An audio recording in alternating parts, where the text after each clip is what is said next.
And I had sent you some quotes from the Wall Street Journal and the Financial Times, and a number of you gave some good responses. So I thought I would begin the second half of the class by just quickly going back and revisiting those quotes. And some of you gave responses, and I'll call on you to actually just paraphrase the excellent responses I got from Andrew, from Jayon, from David, from Francesca, and so forth. So the first quote that I gave you to think about was relating to the fact that Jeff Bezos has stepped down as executive chair, stepped down as the CEO of Amazon, stepped up, if you will, to executive chair. Typically, the CEO reports to the executive chair. I read carefully the comments on this new guy who is replacing Bezos. His name is Andy Jassy, and he's been there since almost the beginning. And I believe he has a Harvard MBA, so we know he's going to struggle. If he had a Haas MBA, it would be a lot easier. Anyway, one of the commentators said that Andy is good at mobilizing people behind an idea. He can go super deep into the details and put together new business models.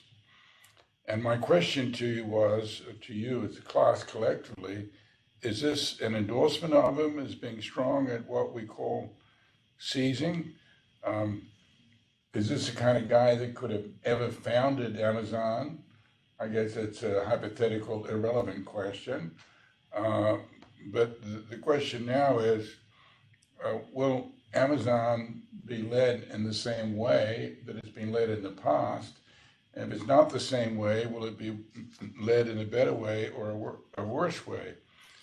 And nobody said, in the various commentaries I wrote, that he was good at identifying the next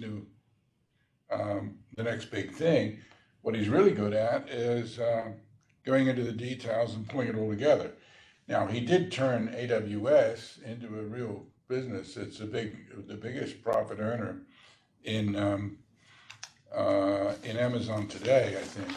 So, Andrew, you were kind enough to put down some very thoughtful comments for the class.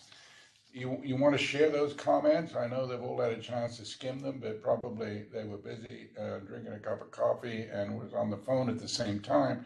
Now we're together where you have their undivided attention. So can you just give us a thumbnail sketch of what you were conveying to us in those written answers, Andrew? Absolutely. Appreciate it, Professor Teece. I think my ultimate take was, the limitations of the detail in this article, but understanding that Jassy was kind of at the fulcrum of AWS and how such a large business like Amazon is rather decentralized in execution. I would imagine that while it may appear that Jassy's ability to seize and transform were stronger, my take from a leadership perspective is it's probably easier to decentralize the sensing and sense-making part of Amazon, and then aggregating those at the executive level and conducting the seizing and transforming from that point. Okay, that's a good observation. Let me press on you a little bit. Jassy seems very much like a Tim Cook type character, right? Tim Cook couldn't have started Apple, but he can run it. Jassy probably couldn't have started Amazon, but maybe he can run it. But some people say that there's been almost no innovation in Apple since Tim Cook came on board.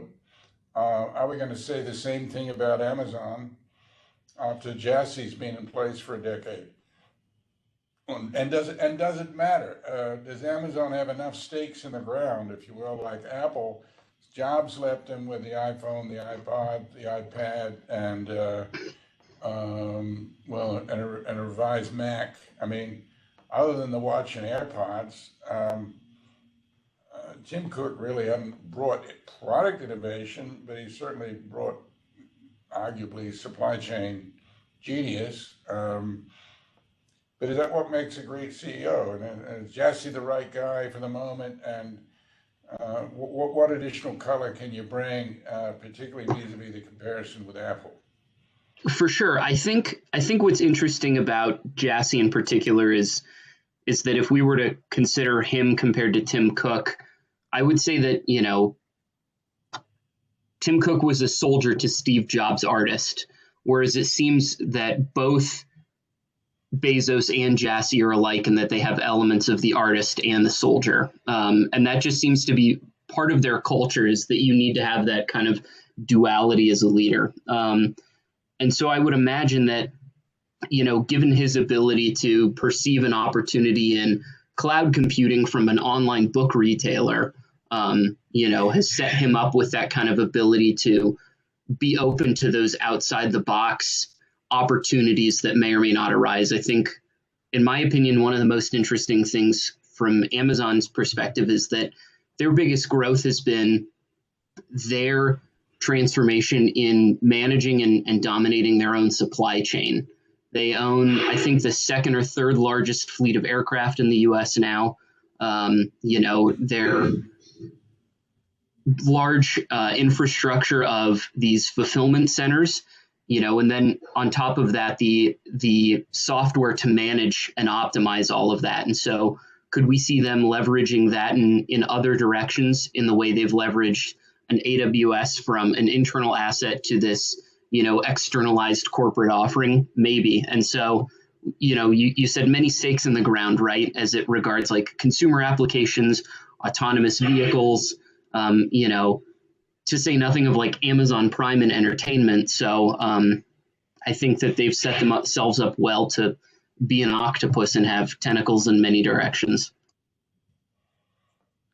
Right. So but what's interesting about what you're saying is you think that he's been closer to the ideation process than maybe Tim Cook has been at Apple.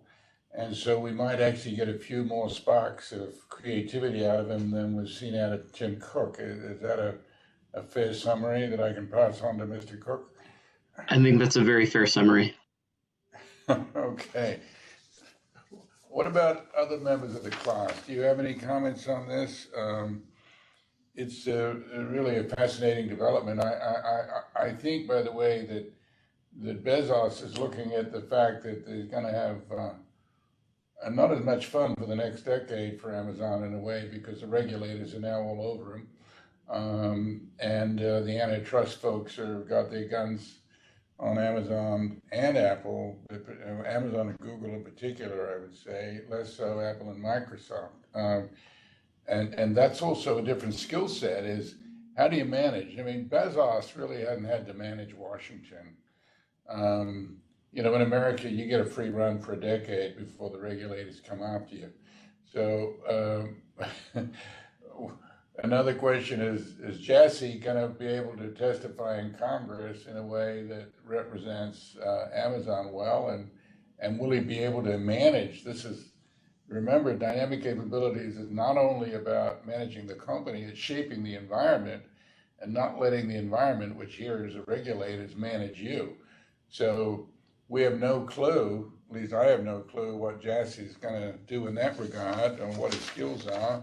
Andrew, maybe you have a comment on that too, or maybe there's other members of the class that would like to pipe up and think about that angle or any other angle for that matter. Ian, do we have any hands up? It looks like there aren't any hands up, but anyone's welcome to further comment or question or provide a synopsis of the comment that you gave online over the weekend.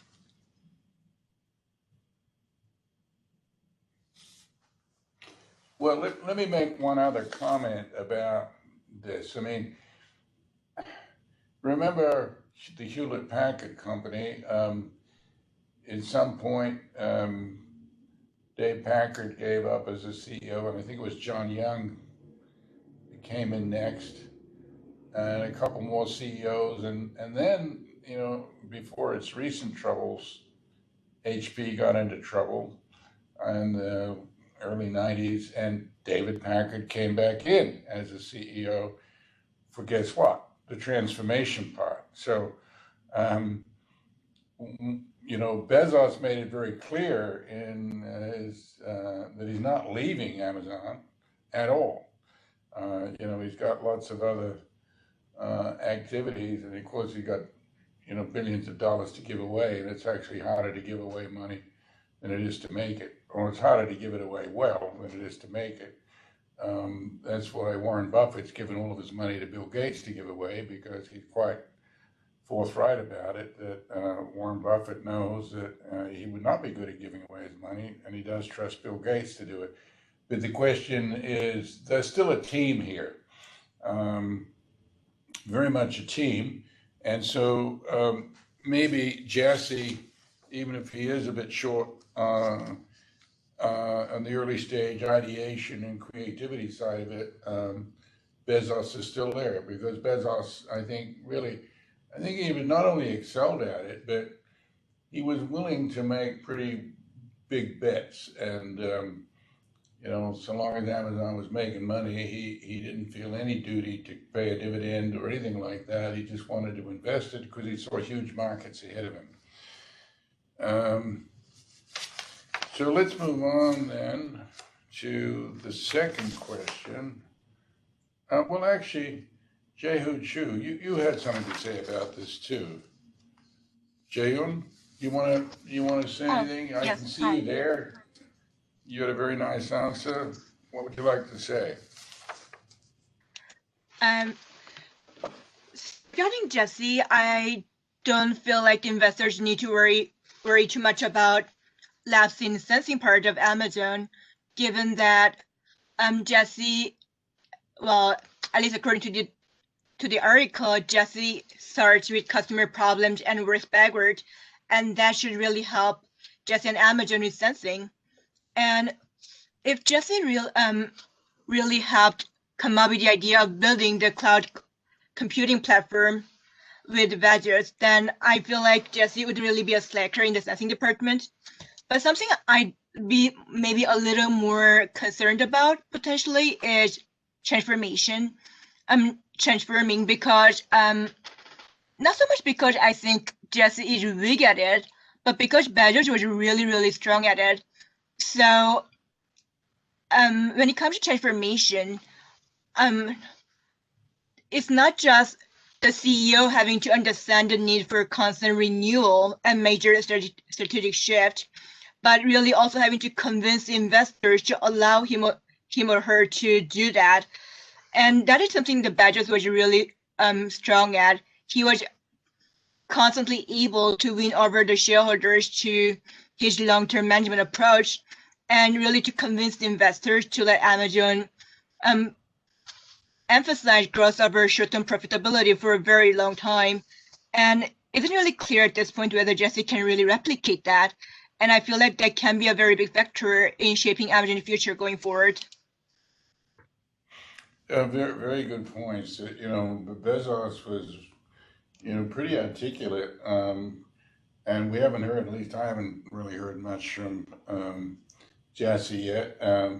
And keeping the investors in the right place is a lot easier if you're the founder. You've got a lot of natural credibility. So, you know, I think when this management change was announced, I don't think Amazon's share price shifted very much. So investors are going to take a wait and see. And you're quite right to point out that transformation is something that nobody at Amazon has done.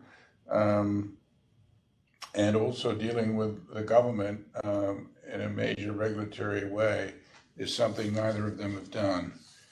So David Holm, you had some useful insights here too, and you had some concerns that he's too much of that Jesse's too much of a technocrat. Can he make difficult decision? Can he make those judgment calls that Bezos was willing to make when you got to make that jump and there's no data to support your decision? Do you have anything more to say, David? Yeah, no, I think that was just the one line that I pulled out was, it painted Jassy as a curious individual, but he still had a respect for data and it painted him as a technocrat. So just wondering if we'll see decision, um, you know, the leadership style change in terms of how decisions are made moving forward. But I think at the beginning, I kind of pointed out that, it seemed like Jassy was part of the biggest sensing, experiment Amazon, went after, which was AWS. So maybe they'll feel comfortable in that he was a part of that giant, that moonshot. So he might be open to other moonshot opportunities. Does anyone know, I haven't looked at the history, what role Jassy played in actually the ideation around AWS? How much of that was Bezos? The story I had heard, and I haven't followed it up, is that, they had all this extra server capacity because of meeting peaks. And they were sitting around thinking about what could we do with it, and someone came up with the idea of the cloud. What role in the ideation, what relative role did Jassy and Bezos play? Does anyone know? David, do you know? No. Well, No, I don't. All right. Well, that would be a clue, and not something we need to fuss about too much. Francesca. I can, sorry, Professor Teece. I work at AWS. I can perhaps give you some insight on Andy Jassy's working. I've been fortunate enough to be in a couple of meetings with Andy Jassy, because that's how things work at AWS, because you write a paper and you go review it with him, and he calls you to these CHOP meetings where he reviews the paper and then tells you how bad the idea is and kicks you out of the room. I think I have never had an opportunity to work with Jeff Bezos. What I can tell you is that sensing is definitely one of his superpowers. He's very good at kind of realizing, knowing what's next. And you're right. I think it was his idea to start AWS, and one of the biggest services, which is the compute service, which generates the most revenue for AWS, was again his brainchild. And so he didn't have too much of the technical know-how, but he got the right people involved, and that's how they start building containers, and that kind of took off. Internally, people feel extremely confident about Andy Jassy taking charge and his leadership style, because he mirrors what Jeff does, because he's been at the company for 22 years, while Jeff Bezos has been for 23. So he's literally shadowed Jeff Bezos throughout his career. So, and remind me, what's your position at Amazon? I'm a senior business development manager, David. Oh, fantastic. Well, it's great having an inside perspective. Let's see, Francesca, did you have anything you wanted to add? And you made some comments about Amazon's acquisitions. And I don't know if Jassy was driving those acquisitions or Bezos was driving them. What are the limits that, Amazon's also got to know the limits of what it can do. And is Jassy a numbers guy and close to where the rubber meets the road? Maybe he's going to be really good at that, which is going to be important in the future. Yeah, I tried to look at it from a healthcare lens. I work in the medical device industry, and in another class, we're looking at some of the challenges that we're currently facing and how Amazon is trying to address that. So when I read the article, I liked how Jassy had a customer focus mindset, and how, he really looks at the customer challenges and works backwards. And I think that really struck me, because obviously there's a lot of consumer challenges related to rising drug prices. And I thought, and I'm not sure either if this was more Jassy or Bezos' idea, I was really interested to see how they can leverage their strengths in terms of their supply chain and distribution to act as a intermediary by like creating their own pharmacy and acquiring pill packs. So I thought that was interesting to see them go in that direction. And I don't think that will be the end of their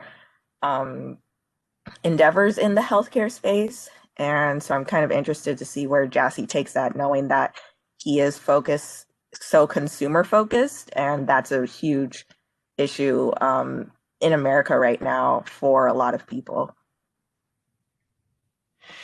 Yeah, well, it is remarkable, the laser-like focus on the customer experience, you know. There's a similarity there between Bezos and Steve Jobs. And, you know, the interesting thing from a scholarly perspective is, as I think I mentioned in class one, I remember when I first started reading in the field of management and technology, there was only one statistical result that was robust, and that is that the leading predictor of success with startup companies was whether or not the founders and the founding team understood, quote, user needs. It was a British study. User needs mean customer needs, basically. And time after time, you know, a lot of great companies with terrific technology failed because they knew the technology, but they didn't understand the customer. And here you have with Steve Jobs and with Jeff Bezos, guys that were laser-like focused on the customer. Steve Jobs would fight for the customer. And the fact that he wasn't an engineer actually helped him because he understood what the rest of us are like, the non-engineers are like. And most of the market, of course, is non-engineered. And so having a customer friendly and elegance and all that stuff turned out to be terribly important. But it also required you to have by your side a guy like Wozniak, who was technically incredibly brilliant and remains, you know, a leading thinker. And ditto with Bezos. I really take to heart, you know, the fact that he's focused on one thing and one thing only, doesn't care a whit about competition. So much for Michael Porter's framework, so much for what economists teach us, so much for what marketing teaches us. Don't worry about the competition. If you're creating a fantastic customer or user experience, the competition will take care of itself. By the way, it's the same reason as don't focus on shareholder wealth. If you focus on shareholder wealth, you won't get it. If you focus on the things that matter, then, you know, the shareholder wealth will come through eventually. And that's exactly what happened at Amazon. So, yeah, I'm curious as to how far Amazon can go into healthcare too, leveraging the assets that they've got. Jacqueline Schneider, you had Schindler, sorry. You had some great comments here too. Do you want to embellish some of these with the class now that you have the microphone? Yeah, sure. I think one thing that I'll add that hasn't really been touched on, and you know, perhaps the class member who works at AWS can chime in on this as well. But from everything that I've read, I don't really get the sense that Jeff Bezos is completely stepping back. I think he's still planning to be very involved, kind of in the strategic direction, especially with all the antitrust issues that are coming up in the EU and then in the US with the new administration. It seems like he's still planning on being pretty involved. But that being said, I think he's kind of always been a very strategic guy, right? He obviously founded Amazon and has taken it in a number of directions, from streaming to healthcare and the pharmacy space at AWS. But I think there may have been a realization that, you know, someone needed to be kind of more involved in the day-to-day operations and the nitty-gritty things that he's maybe less interested in. Things like I mentioned working conditions and warehouse operations, right? Amazon has come under a lot of flack for their response to COVID. Their employees at the warehouses are trying to unionize, and they've kind of been against that for a really long time. Also, kind of environmental related things with the amount of packages that they're shipping, and kind of the impact on the environment from a lot of their operations. So I think a lot of those things are kind of coming to a head. And I don't know that it doesn't seem like Jeff Bezos really wants to focus on those as much as kind of doing the sensing of what is new and next and focusing on that. Well, it's an interesting observation, and I must say this executive chairman sort of CEO pairing, if you will, is relatively new. I mean, it's been around for a while, but actually in my own company, the Berkeley Research Group, we did exactly the same transition here in January 1, where I was the founder and principal executive officer and the chairman, and I took on the role of executive chairman, and my president has become the principal executive officer. So I'm busily thinking about how I redefine my own role in my own company for executive chairman.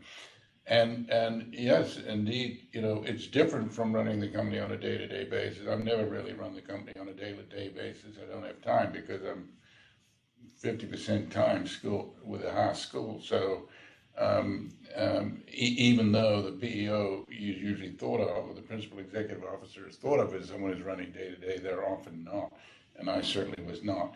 But there is this, merging management style.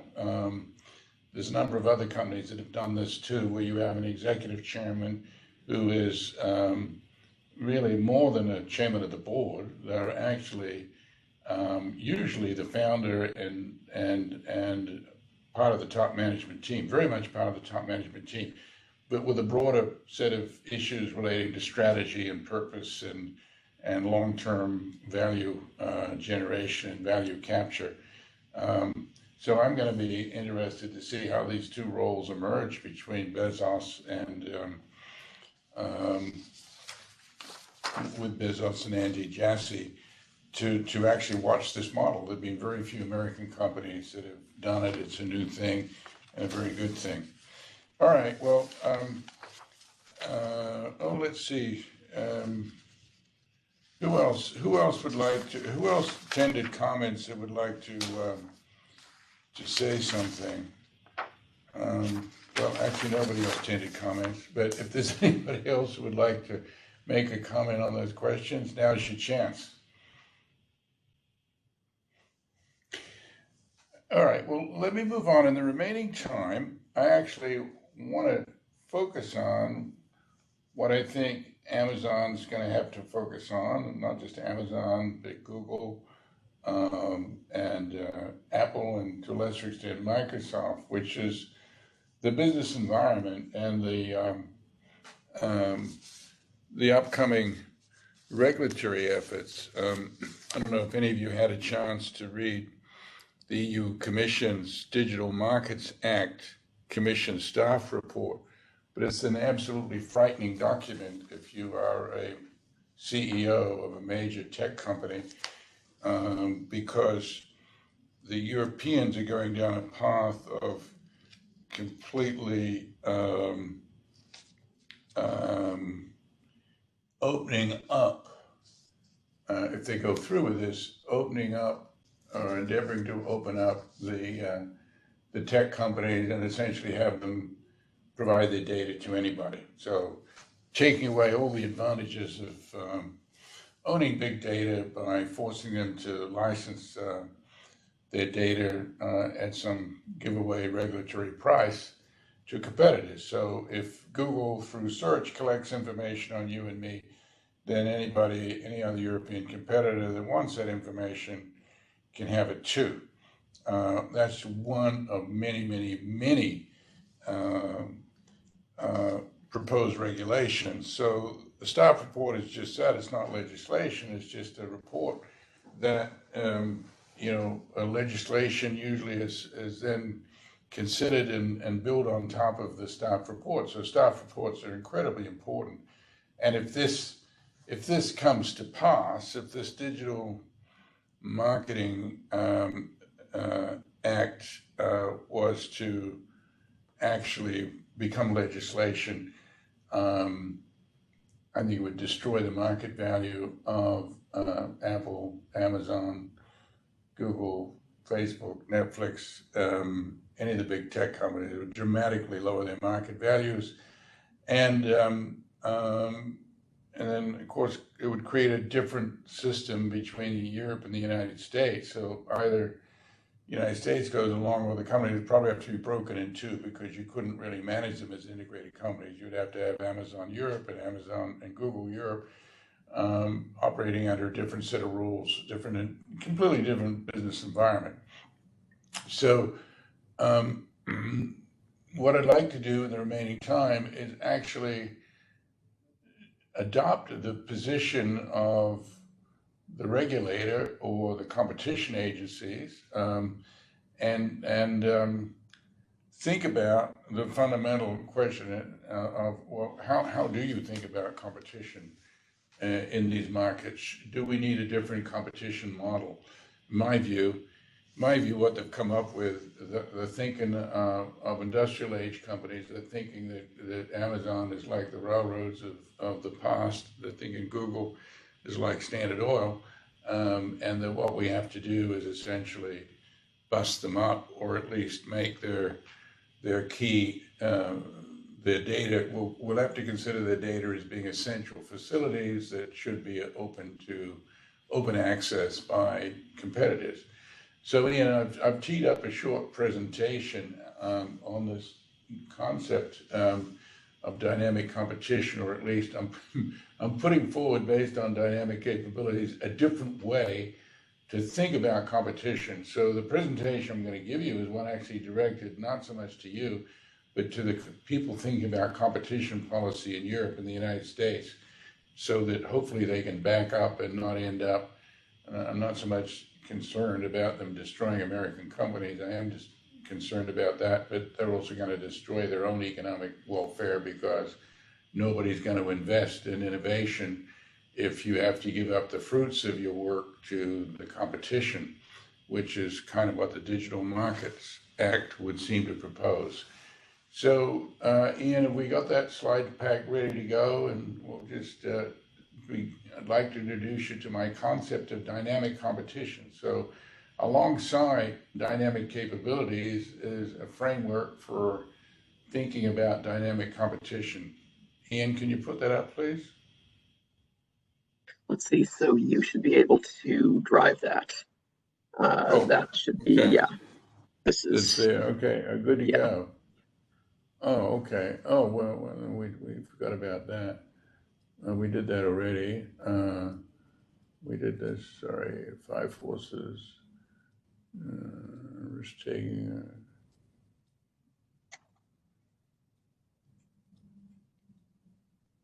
Odds and new models of competition. I'm sorry. We'll get to it here shortly. Excuse me. Okay. So I'm going to put forward a radical new approach to thinking about competition policy, which is consistent with dynamic capabilities. As I've told you, this is a class about dynamic capabilities, but paired up with dynamic capabilities is this concept of dynamic competition.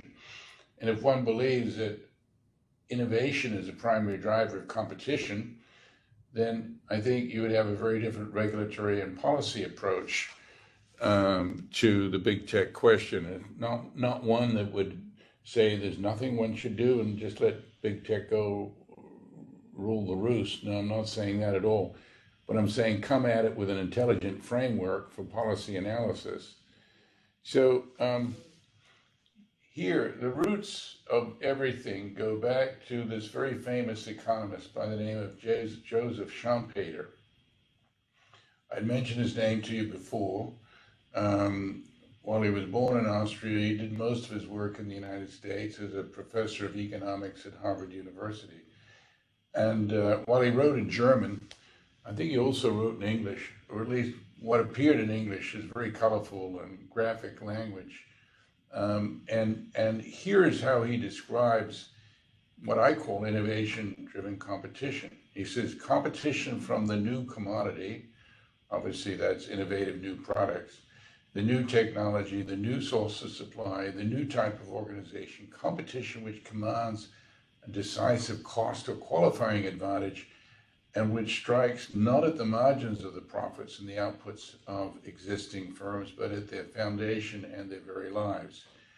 So, so dynamic competition is the most powerful form of competition, and what he's saying is that almost always it's driven by innovation. You know, you're really not going to deliver new competition to the marketplace unless you've got new products.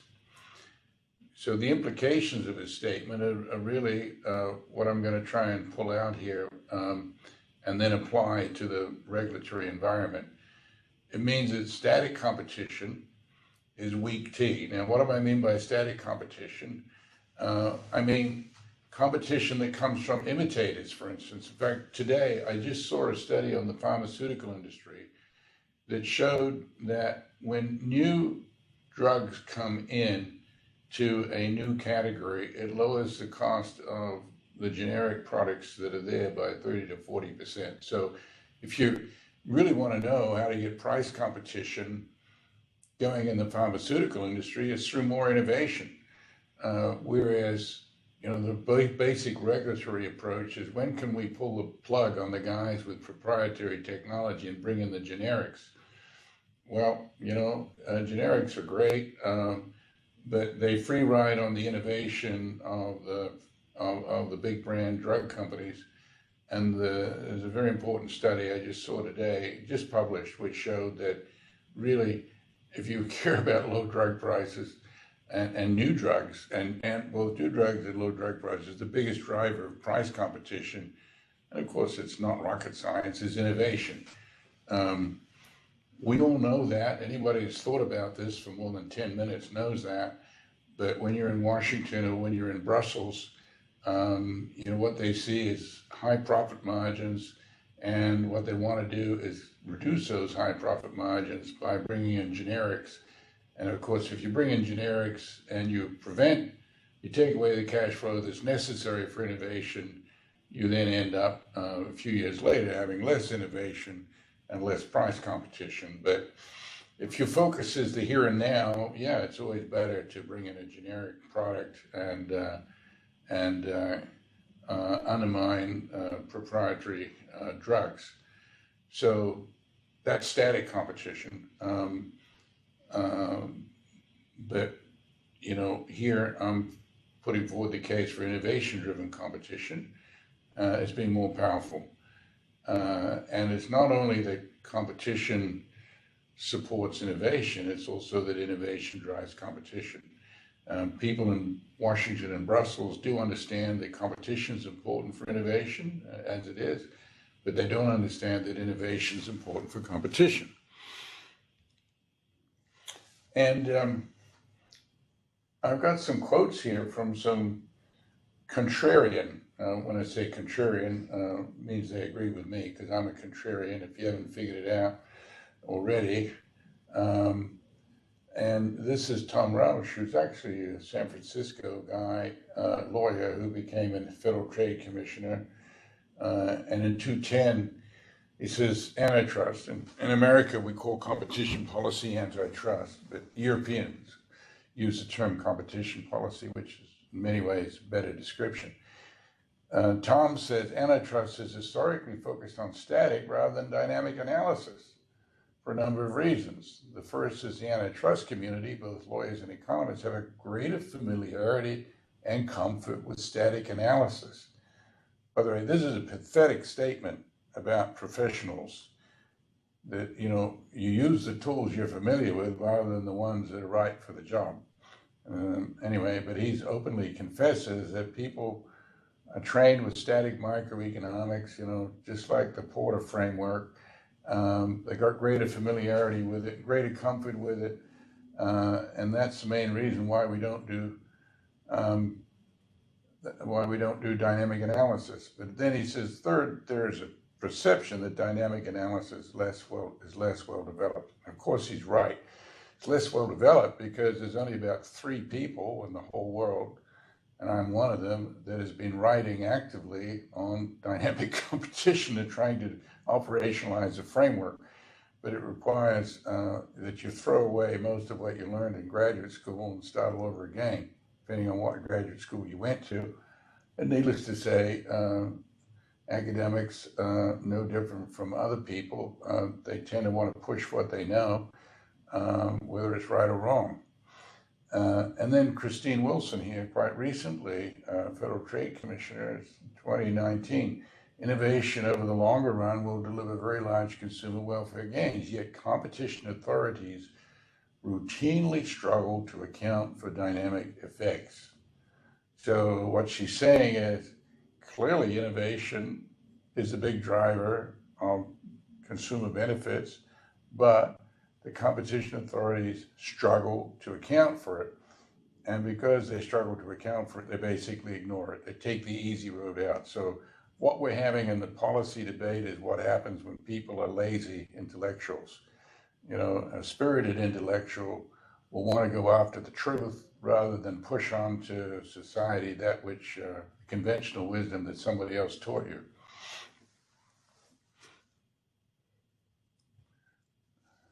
So, so what's happened in America, and it's happening in Europe, is big tech has come along here in the last 10 years, and it doesn't look like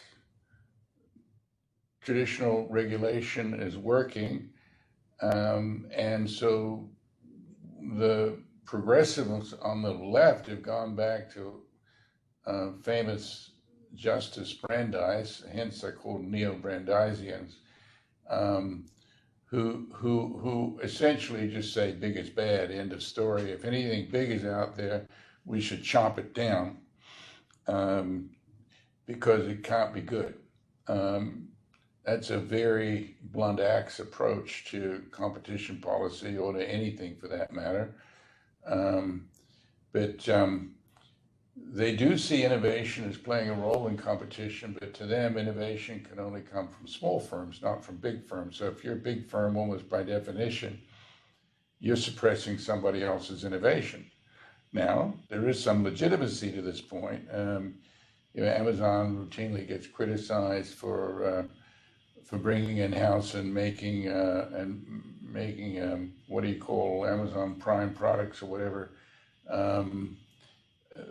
Products that once they work in the online system, they'll just brand it Amazon and drive the provider out of business. Yeah, that's true. Not clear that it's wrong or bad, but it is true. The neo-Brandeisians agree that innovation matters, but yes, it cannot come from a big tech firm.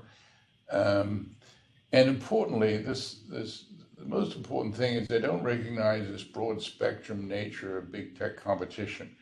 You know, the fact that if you ask a traditional marketing professor or a traditional economist, does Apple compete with Amazon or does Google compete with Amazon, they would basically say, no, of course they're in different markets. And I think what we're recognizing here, it comes back to this economy of scope idea. If underlying economies of scope is big data, then if you got big data, consumer data, then you can compete across multiple markets. And so it's not much use to think of, it's not a meaningful indication of Google's market power to say it has an 85% share of the search market. You know, what is more relevant is how much big data do they have? You know, you should look maybe across consumer. Let's take any one of us. How much of our data is owned by Google versus Amazon versus Microsoft? You know, to the extent versus Netflix, of the exhaust fumes that we create and that become data in the marketplace, is it monopolized by any one company? I don't think so. And I think that's the way to think about it is what percent of customer data do individual companies have, or at least it's not meaningful to think about these companies in terms of the markets in which they're currently competing. And then my last bullet point here is that management matters, that this seems to an MBA student probably very, very obvious, and that the strength of competition a company has depends on how good its management team is. But in policy circles, management is not a variable with respect to strength of competition.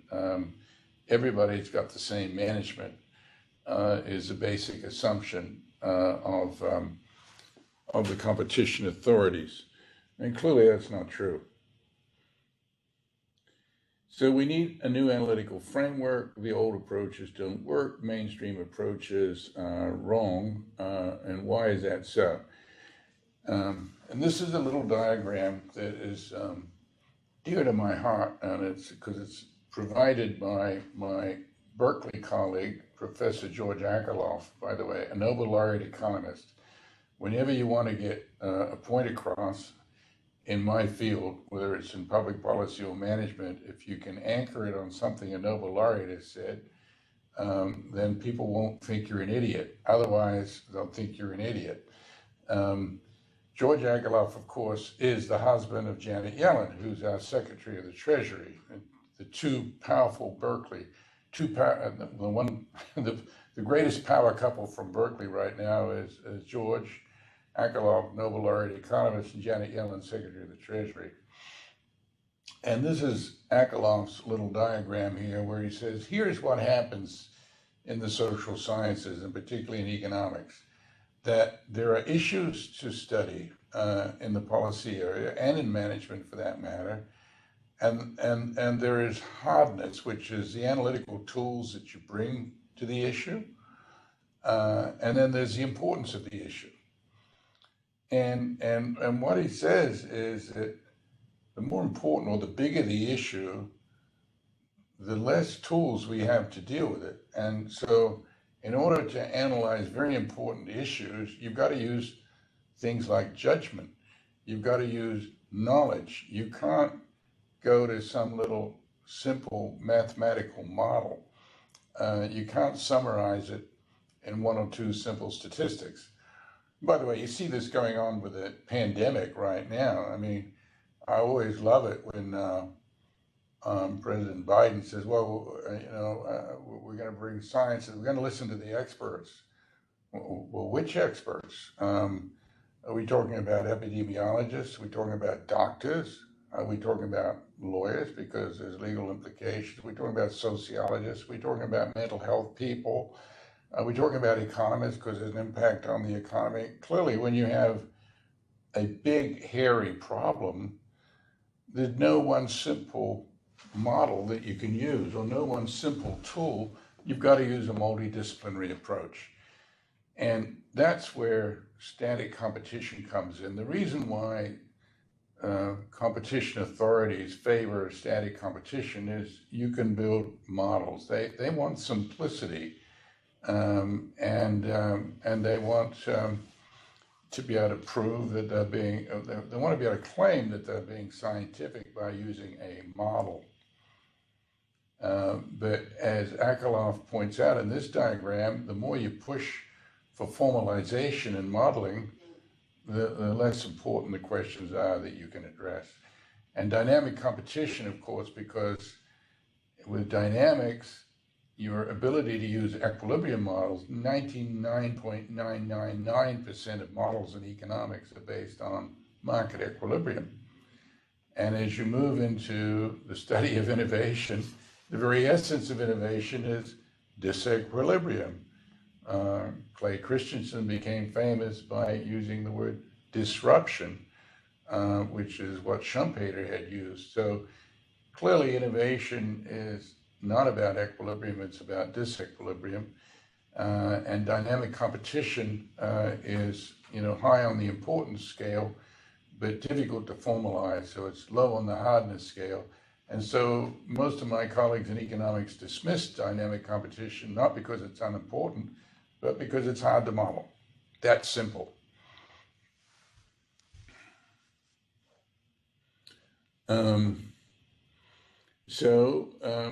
I'm simply saying here that we need to have a new approach with big data and digital convergence being so important.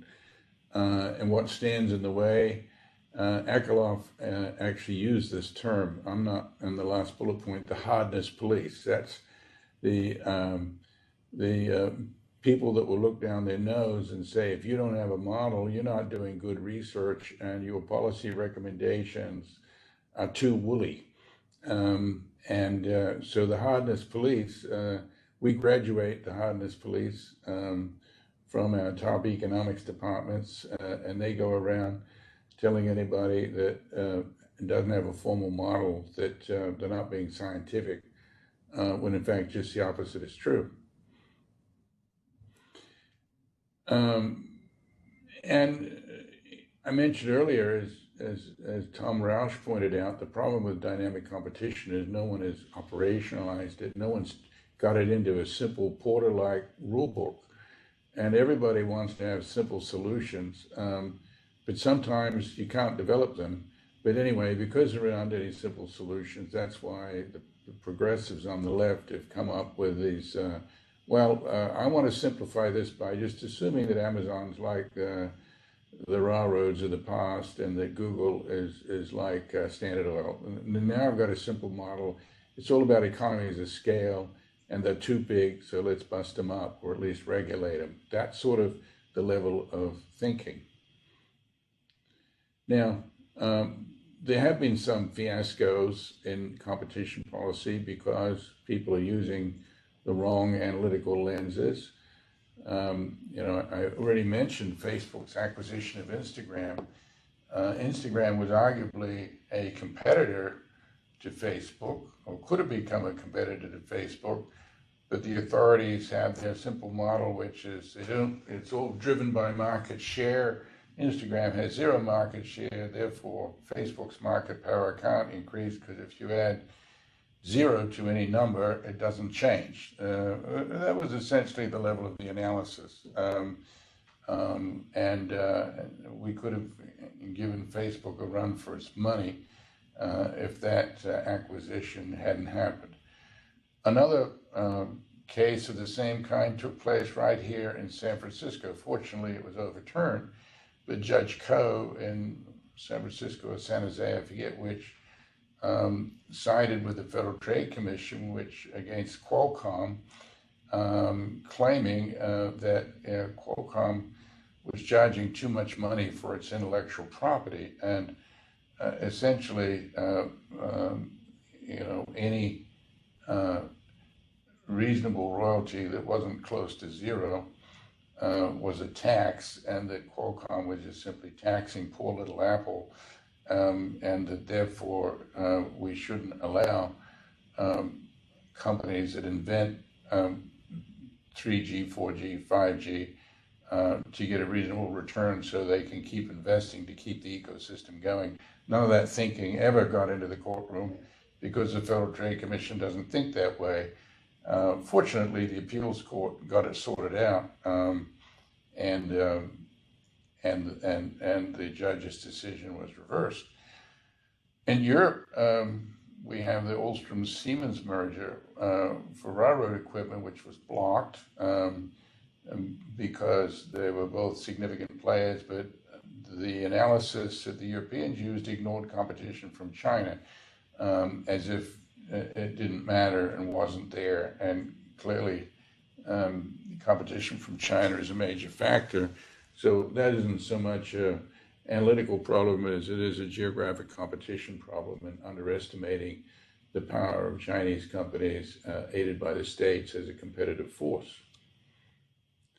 So we lay out an approach here which says maybe we think about broad spectrum competition. Perhaps we have to invent a new word. And my colleague in Brussels, now in European University in Florence, Nicholas Pettit, uses the term oligopoly to explain that. Whether it's an oligopoly or something else, there's no question that the nature of competition is broad spectrum. Google doesn't stick to its swim lane, nor does Amazon, and nor does Netflix, and nor does Microsoft.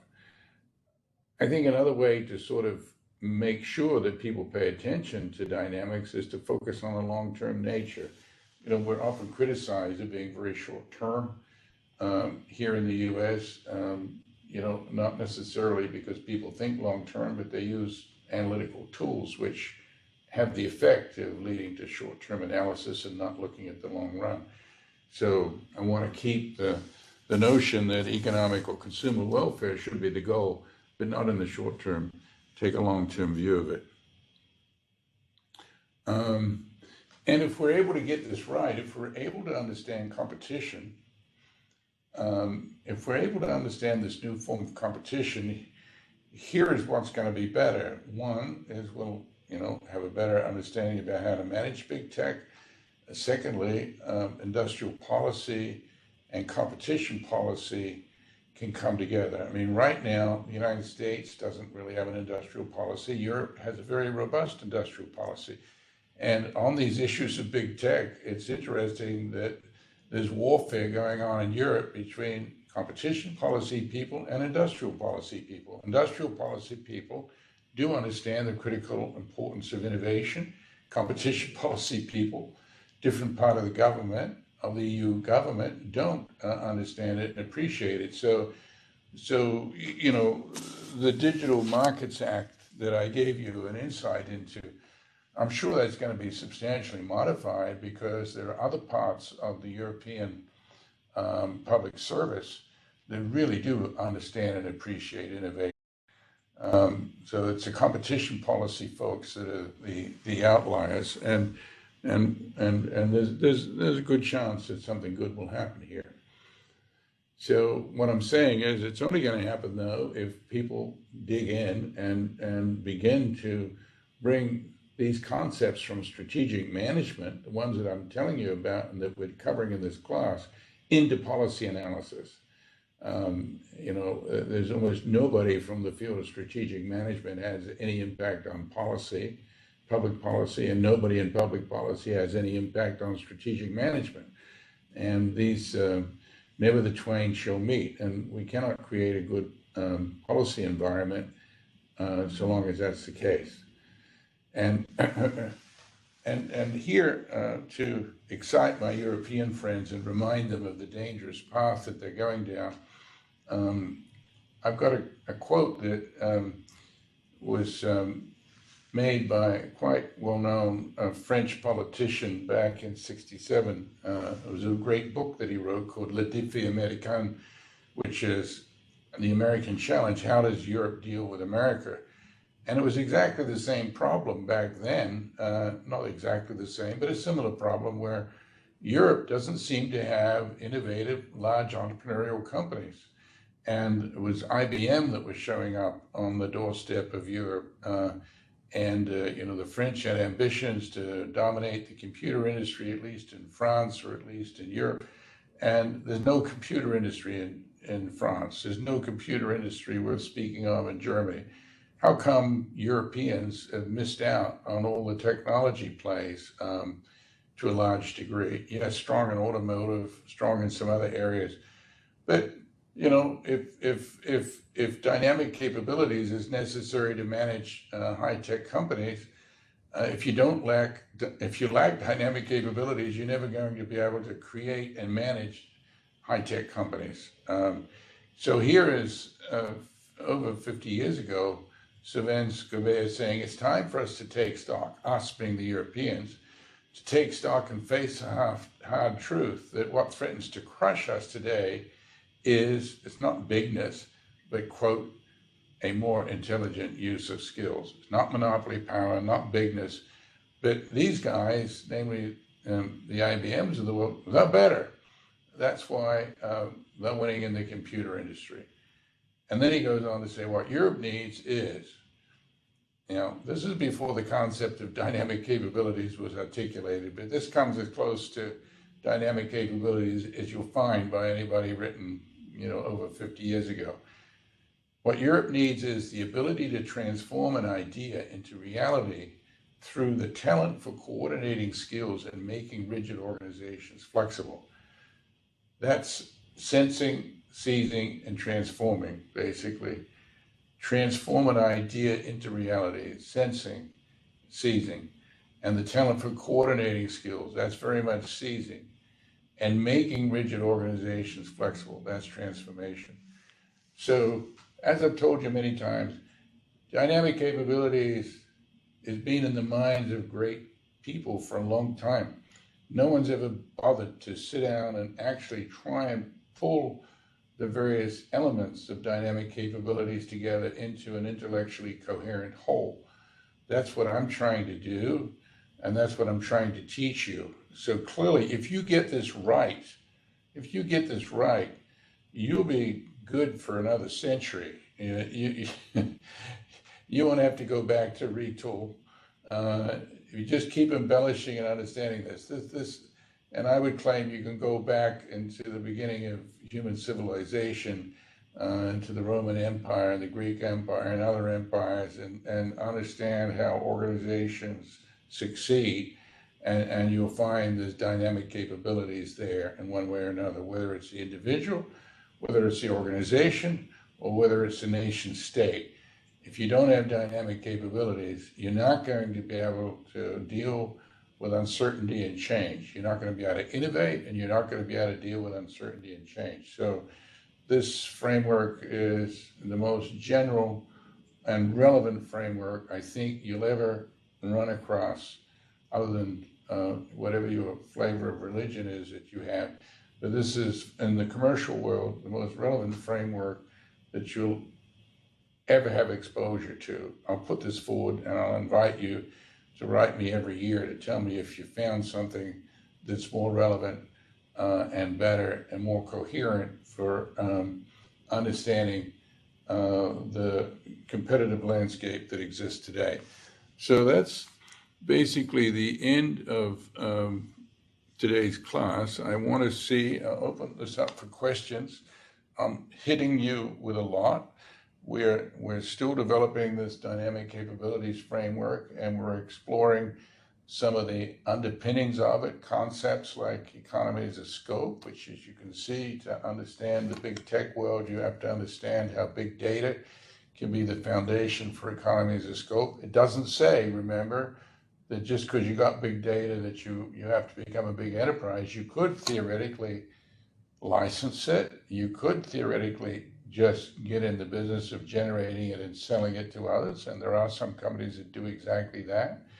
But at the end of the day, if it's going to be fragmented, you've got to integrate it all again in order to make it useful. So you got the systems integration job. So yes, you can fragment it and outsource it, but then to make anything work, you've got to integrate it. So maybe the right way is to keep it all inside one big organization, or inside several big organizations, should I say. So hopefully we're inching along in terms of understanding these concepts. And I think you can see the relevance of the framework, both hopefully for policy here. I'm just giving you a small introduction to that here by looking at competition policy, but also to managerial questions and choices of leadership, as we see with Bezos stepping down or stepping into the role of executive chair. So let's see, Ian, if we have some questions. So, out of order, but I think perhaps important is this question in the chat. Sensing, seizing, and transforming is a good guideline, but adoption of seizing and transformation varies from industry to industry, and dynamics of every sector or industry vary as well. How to overcome that? Sorry, the question is whether transformation is sector specific or firm specific? Was that it? Yes, and seizing as well, basically adopting, seizing, and transforming has variances from industry to industry, and overcoming that. Well, I think at the end, and this is why it's so hard to operationalize this, they're all very firm specific. So, I go back to the quote, Elon Musk, thinking about how to get to Mars, says, I think from first principles. So here, think from the first principles of dynamic capabilities. Okay, there's a framework, but underneath it, what are the first principles? Or what are the underlying principles? Well, the underlying principles is VUCA, volatile, uncertain, ambiguous world. That's the nature of the world, and don't try and think that it's something different. You're never going to get full certainty. You have to understand that intangible assets, is a fundamental a reality, and increasingly data. I guess data is tangible in some sense that, numbers are tangible, but it behaves like an intangible asset. That's a good question to think about, actually. To what extent is data as an asset intangible versus tangible? It's codified, but just because it's codified doesn't make it tangible. But getting facile with this framework is necessary because, different contexts require different levels of dynamic capabilities. In fact, I'm going to give you some charts between now and next week where I'm actually trying to petition the environment to show when ordinary capabilities are good enough to get you by and when strong dynamic capabilities are necessary. But, and also I've come to understand that dynamic capabilities really come in multiple flavors too. There's dynamic capabilities that come from certain signature high-level organizational processes like ideation. You can run an ideation process in a company, and that's what good companies do. And I think, did we distribute those Stanford cases yet, Ian? I'm sorry, Did we distribute those 2 Stanford cases that Charles O'Reilly wrote? not, I don't think. Okay, I will distribute 2 Stanford Business School cases that don't talk about dynamic capabilities as such, because cases never do. Cases are just facts, but the essence of these cases is that there are certain procedures and routines, high-level signature routines around ideation, which can help at least in the sensing and seizing part of dynamic capabilities. So some part of it can be codified, some part of it can be routinized, but a lot of it lies with the top management team and these decision-making skills that are very, very hard to teach. But I think, I'm going to ask you after a few more classes whether you think that your mental model of the world has changed in a way that enables you to be more effective as a manager in an environment, where there's deep uncertainty. So the proof of the pie, you will know the answer better than I do, is my hypothesis. Okay, so for next class, I'll begin by talking a little bit about the exam. I mentioned structurally the nature of the exam last time, but maybe, Ian, we should come up with a few practice questions, or distribute some practice questions to sharpen your interest in reading. Where we are now is we're through page 7, so that in the next class, I'll be getting into the section on profiting from innovation. And I've distributed a few readings, the British story about how they invented lithium-ion batteries. What was the name of the inventor, Ian? Professor? John Goodenough. Pardon me? Professor John Goodenough was one of the 3 Goodenough over the long run who invented lithium-ion. How come, the riddle is, how come the British invent all the great technologies for the world and never really capture any value from them? Not just lithium-ion batteries, but one of my favorite cases is the MI, the magnetic resonance imaging, and the scanners. So, being able to capture value from technology, being able to create and capture value from technology requires dynamic capabilities, and The seizing step, which is the execution step, requires you to execute in strategically acceptable ways, or ways that recognize the nature of the underlying technology and the nature of imitation and the requirements for commercialization. So innovation is an R&D and innovation, of course, is key to dynamic capabilities. So our focus is going to be on capturing value from technology. And that's another big building block in the dynamic capabilities framework. So think of what you're going to be reading for next class as a big building block under seizing, execution. If you've got a great idea and you've got a great product, how do you bring it to market in a way that you're going to win with it and the other guy's not going to win with it? How do you prevent imitation, or if imitation is going to occur, how can you adjust the business model to blunt the impact of imitation so that as the innovator, you actually get rewarded for your efforts?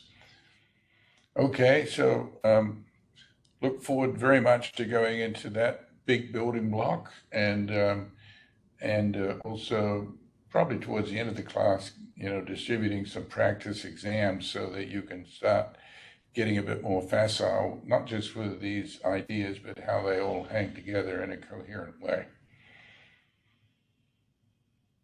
All right, well, good evening, everybody. And the other thing is, I'm going to start maybe giving a few questions to each one of you. I'm not going to call on you, as I indicated before, without giving you notice, but I might just come up with some questions, and I will direct them to those of you that are taking the course for credit, so you can think about them and answer them to me and the rest of the class. So if Ian and I get our act together, we should be doing that during the week.